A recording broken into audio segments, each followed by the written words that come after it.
It says, share a Coke with Brittany.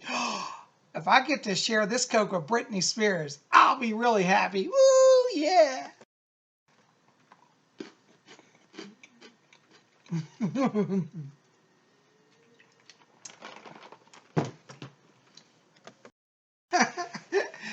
Hey, Tubies, this is Psychic Bob. I'm being a little crazy today.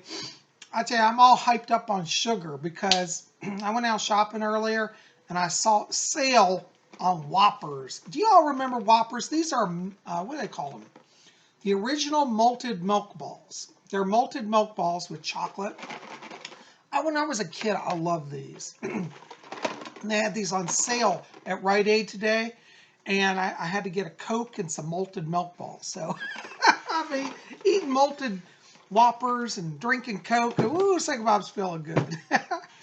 Anyways, I am so glad you're here. I got to just give a big shout out and say thank you. Thank you to all of you who've been coming out recently to my videos. We're seeing great increases. A lot of you have been really helping tell people about Spirit Channel. You've really been helping me in the thumbs up category and promoting it. Thank you. I owe you all a great debt of gratitude. You know, I'm not out of the woods with YouTube yet. But, you know, we're trying to send a message. Psychic Bob is wanted here at YouTube. And I'm just glad you're here. So thank you very much. Anyways, before we get into everything today on Wiccan Wednesday, I want to remind you, if you haven't done so, pop over to my website at PsychicBob.com. You can get my latest painting. This is it. It's called October Moon. October Moon by Bob Hickman. It's done on canvas in acrylics, and this one's the actual original. But I have a copy of it on my website that you can download and have your own print copy of this, and it'll look exactly like the original. So if you like my art, pop over to PsychicBob.com and get this, okay? Anyways, I hope you'll enjoy. A lot of you have been saying you love my art. And if you don't like this one, don't worry, we'll have a new one next week. Anyways, you know, yesterday I had such a good time doing a live messages from the spirit world with you guys. And if you didn't see that, you need to go check it out. We had a great turn. I had a lot of fun. And we're going to start having some fun here. A lot of you have been writing, asking about Halloween. And I got a treat coming up for you here in just a minute. So hang with us. Also, yesterday, somebody said, Psychic Bob, you didn't tell us about your jewelry you're wearing. And so I did pause and do that. And I realized that a lot of times I do forget to tell you, or if I don't tell you, you guys remember. So the jewelry that I'm wearing today is a little sterling silver Ankh. And it's a mystical ancient Egyptian symbol, the Ankh. And that is going to be the topic of today's video, the mystical power of the Ankh. But before we get into that, I got a really cool special treat for you. So hang with us. So I had to go to Michael's Crafts today. I didn't get to film it. I forgot my camera, but I had such a fun time. And we're going to go back to Michael's before Halloween for sure, because they got a lot of treats to show you guys. But while I was there, I found this amazing device, and it's called the Halloween Wheel of Fortune. Look at that. And down here, look at the witch. Spin the wheel if you dare. Will your fortune be foul or fair? Isn't that wonderful? Look at that witch. I love this. This looks like stuff from back when I was a kid, because I grew up in the 1970s, and a lot of the old stuff that people had out was from the 1950s. Because remember, you know, like people keep that stuff around like 20 years. So it was the 1970s, but everything was 1950s. So I kind of feel like I grew up on the edge of the 1950s. And people used to have stuff like this back in the day. And this is a modern day recreation, but it's just really cool. So I thought we would spin the wheel every day. What we're going to do here at Spirit Channel is I'm going to choose a bunch of names, you know, maybe 2 or 3 names every day at random, and spin the wheel and see what your fortune is. But for today, I haven't had time to go and make up the list of names, which we'll do that. I'm going to make a whole jar of subscribers' names, and then we'll just pull a few names each day and spin the wheel. So I thought you guys would like that. You like that? We're going to do that from now all the way through Halloween. So I thought today we'd just do a general spin of the wheel and see what the fortune is for today. And this fortune for today is for everybody watching, okay? So let's just spin our wheel. We're going to grab it and spin it around. Look at it goes. And what's it land on? Oh, it landed on this one. Let's see what it says. It says, a thrilling time is coming soon. All right, so there's your fortune for today. A thrilling time is coming soon. Isn't that fun? I just love it. So every day we're going to spin the wheel. We're going to see what the fortune is. And if you want to be in this, make sure to send me an email. Well, you don't have to send me an email if you don't want to. I'm just going to clip up all the names of my subscribers and put them in a big jar. And each day I'll pull out a few names and we'll see what your fortune is. You like that? Isn't that fun? So we're going to be doing that every day from now till Halloween. So that's today's fortune. A thrilling time is coming for you. That's for everybody watching. So you'll get your own individual one hopefully soon with some good luck. Isn't that great? All right, guys. So tell me in the box below, do you like spinning the Halloween fortune wheel? Let's see what the witch says. All right. Well, I am so glad you're here because today, as I said, we're going to talk about the mystical Ankh. And I love Ankhs. I used to have a lot more Ankhs, but unfortunately, you know, evil people stole my jewelry, and a lot of my sterling Ankhs are gone. I have one sterling Ankh left, and I love it. So we're going to wear this. Now, what's interesting about the Ankh is this is one of these mystical symbols that everybody wears, but not a lot of people really know what it means. A lot of people say, oh, I just wear it because it's mystical and cool. But if you ask them, what is the meaning of the Ankh? They really don't know. The Ankh is the Egyptian hieroglyphic symbol. It means life, particularly eternal life, but it means life in all its ways. It means earthly life. It means spiritual life. It means overcoming death. It means birth. It means rebirth. All of that is included in this symbol. Now, let's take a look at the Ankh a little closer. I have a few Ankhs here, which I'll show you. This is one of my large Ankhs. This one is usually worn by my goddess, Isis. You know, I have the large goddess statue. This is, I offered this to her as a necklace, but she's letting me borrow it today to show you guys. So, anyways, the Ankh looks very much like the cross, but it actually predates the cross by like, I don't know, 7,000 years roughly. And it's got a, you know, a vertical line and a cross line, just like a cross. But what's interesting, you'll notice that the Ankh has the loop at the top. Some people have there's a lot of different speculations of what this means. For some people, they believe that this represents the womb of the goddess. And the vertical part may represent the male, the shaft of the male. So it could represent sexual union of male and female, which, of course, is life and life producing and loving. So it has a possible, nobody's saying for sure, but it has a possible sexual connotation. The other meaning of it is that it's believed to be a sandal. So like if you had a sandal strap, your toe would go through these and these would be straps to come up around. And it could be a sandal, meaning that, you know, you stand on your feet, you are alive, you're walking forward in life. So that's another meaning of the Ankh. Some people say that the Ankh represents the original worship, that it represents a person standing with their arms extended outwards to the sides like this. I can't get it all on screen, but outwards, representing eternal life or praising the sun from which all life gives. It can be a symbol of ancient sun worship, you see. Now, some people say it may be none of those, but the Ankh is simply a magical tool. Now, there's a lot of evidence also for it being used as a magical tool. And let me give you some examples here. In many of the ancient deity statues, and here's my goddess Isis statue. If you look closely and we turn her to the side, what is she holding in her hand? The magical Ankh. And goddess Isis is, and well, all of the gods, but Isis especially, is often shown carrying this in her hand. And so there are images and various images, paintings, sculptures of the gods holding the Ankh. And what they would do is they'd hold it by the loop, literally like this, and point it at people to bring life and power. So it's almost like a little gun, like shooting life force. Okay, I don't mean to be irreverent, but it is kind of like that in the images. And so there are pictures where you'll see Isis holding the Ankh over Osiris as she's resurrecting him. You'll see many times where the gods carry it in their hands, holding it by the loop. And so it also is believed to be an actual physical tool that is carried and used. Now, did the ancient Egyptian wear Ankh pendants? Ancient Egyptians wear Ankh pendants? I haven't seen really any pictures of them wearing it. I've seen them carrying it. But nonetheless, in the 1960s, during the hippie movement, the Ankh became very prominent among hippies. There was the occult revival of the 60s where people started reading tarot cards. It was the age of Aquarius, and the Ankh once again came into fashion and started being worn.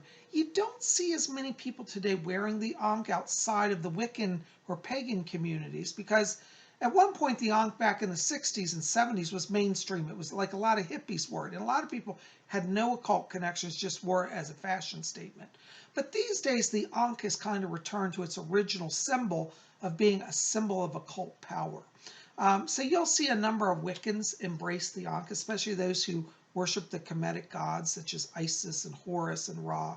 Now, what's also interesting is, in the pagan community, how we all have to say, and I'm not trying to pick on any churches, but the Christian church, just couldn't let well enough be alone, and they actually absorbed the Ankh also. So some Christians wear the Ankh, believing it to be a Christian symbol. Now, it really is a pagan symbol, but the Coptic Orthodox Church, that is the Orthodox Church in Egypt, is called the Coptic Church, or the Copts, took the Ankh and they wear it as a sign of Christianity. I personally, no offense to any Coptics watching, I don't think that's fair, because it's our symbol, it's a pagan symbol. But anyways, they've adopted, and if you go into Coptic churches, they'll have them hanging on the walls, on the altar cloths, above the altar.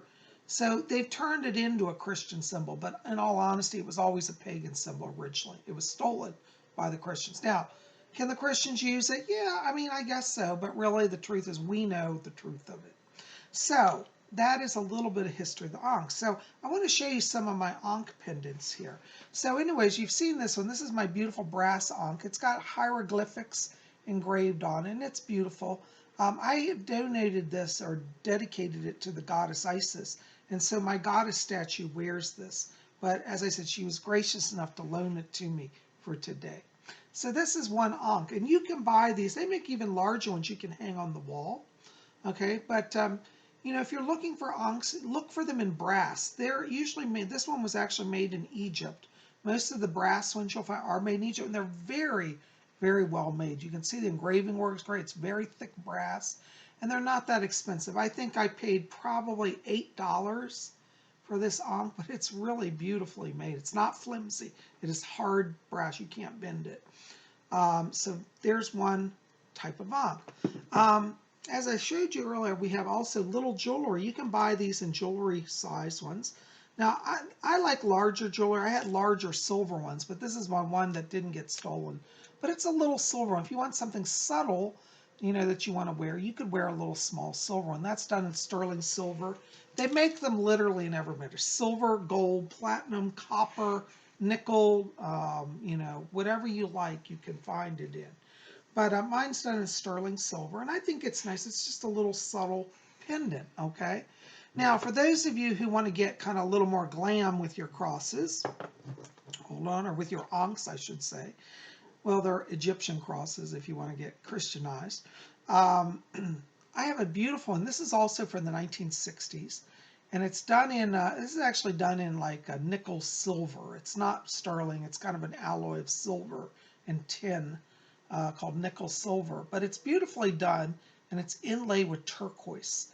Turquoise stones were sacred to the goddess Hathor, and also sacred to the goddess Isis. And so these have inlaid turquoise stones, which represent the expanse of the sky, because Isis was the goddess of the sky, and Hathor was considered the mother of the god of the sky, which some people say that Horus is Hathor's son. Some say it's Isis. But really the truth is, I think Hathor and Isis are really one. Ultimately they merge together. So whether you worship Isis or Hathor, the turquoise stone is sacred to those goddesses, and also to the god Horus. So if you worship Horus, You can also wear the turquoise stone in honor. It's turquoise stone. Can't talk, in honor of him. So this one you'll notice in the middle, it's a scarab. It's a turquoise carved like a scarab, which is a sacred symbol. The scarab was revered in Egypt as a sign of the power of the sun god, because the scarabs would roll like mud balls, like, you know, they would gather up mud and make a little ball, and it was like the sun, they would push it. I don't know why they did that, but it was one of their hobbies, basically. And so the scarab was representative of the sun god moving the sun across the sky. That's how it became sacred. And as I said, we talked about turquoise. So there you go. Now, I like jewelry, and sometimes, though, instead of wanting to be all flash and elaborate and decked in jewels, I want to be very sleek and subtle. You can also find the Ankh in a very sleek, elegant form. And here's one of my other Ankhs. It's just done in simple silver, very streamlined and elegant. Isn't that beautiful? And it's a larger one, so as you can see, it looks nice when you put it on.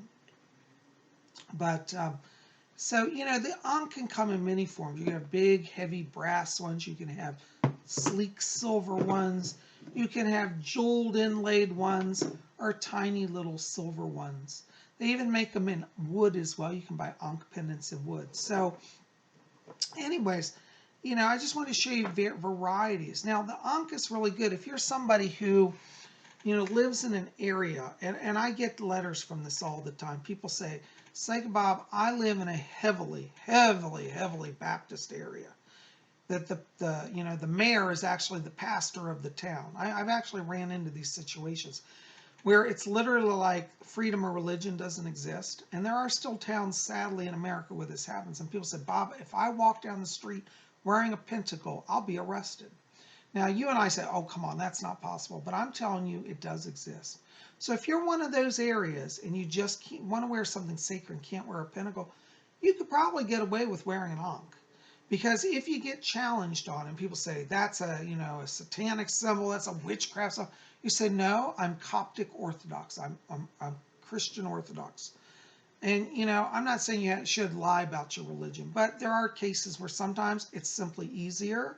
And I don't think that's necessarily a bad thing in some circumstances. It's better just to pass, because, you know, the craft for a long time has survived by being underground. And there are still places where people cannot be out and open. So if you have to pass as an Orthodox Coptic Christian, hey, that's not a bad option. I actually like the Orthodox Church. I think it's very mystical. So, like, when I wear this, sometimes somebody, oh, you're Orthodox.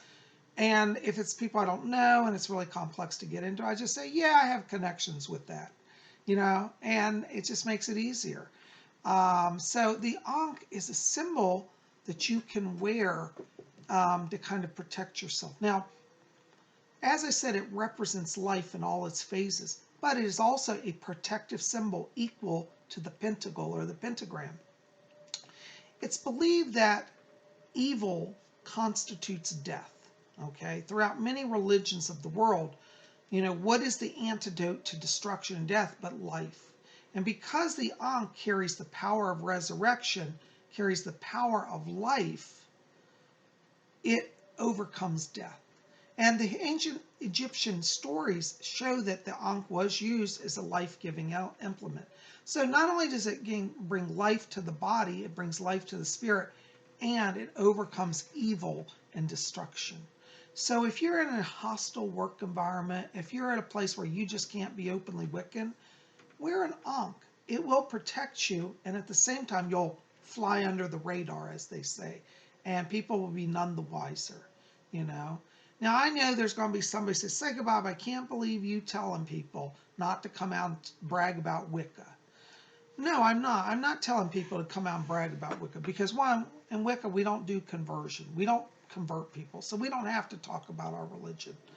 But I say this simply because I know people who are in positions where if it were known what their religion was, they would lose their job, they would lose custody of their children, and a whole lot of problems could start. And I've seen it. I actually worked at a company once where we had a boss who had visited another company that we were working with. And there were members of this other company who were openly Wiccan. Now, the other company didn't mind, But he came back to our company. He said, oh my God, do you know there are people that work there who are openly wicked? They wear pinnacles to work and have stuff in their offices. And he said, thank God we don't have anybody like that here. He said, I'd certainly get them out of this company really quickly. Now, you know, it's interesting. He didn't know that sitting right there in the company was a Wiccan. And I had to sit there at a meeting and hear that. And I thought to myself, wow, you know, I could have easily been put out of my job for being a Wiccan. But these days, I don't have to worry about that because I'm openly Wiccan. I run my own business and I can do what I want. But for those of you who need a sacred protection charm, you might want to think about the Ankh. So, anyways, there's a lot more I could talk about the Ankh. We'll probably have to do a few more videos on this because I have a book somewhere that talks about how to construct an Ankh to channel energy from the cosmos into. It's believed that the ancient Ankh, in some cases, was used as a healing device. Like it literally would send power into people to heal them. And then I have a book somewhere, I cannot find it today, on that. So that'll be another video. And we're going to talk more about how to use the Ankh. But for right now, I just want you to recognize the symbol. Know that it comes in many forms, okay? Silver, gold, wood, copper, jewels, no jewels, large, small. Know today, remember that it was carried by the ancient gods as an actual tool of power, and that it is still available and carries the power even to this day, okay? So anyways, just want to share those thoughts with you today. Tell me in the box below, have you ever worn an Ankh? Have you ever seen an Ankh? Maybe you've been to a church. Have you ever been to a church where they put the Ankh up on the wall? You know, either an Orthodox church or maybe even a Catholic church or another Christian church. I'm curious to see if you've seen it also used as a Christian symbol. So tell me all of that in the box below. What has been your experience with the Ankh? Okay. Anyways, guys, I'm so glad you're here. Thanks for putting up with my craziness. I'm going to eat my Whoppers. Tell me in the box below, do you like Whoppers? You ever had these? I've been eating these since I was a kid. Oh my God, I'm so excited they're still around. I'm drinking my Coke. Now, I am not, I have to say, being endorsed by Whoppers Corporation or Coke, but I don't care. I love them and I'm having fun.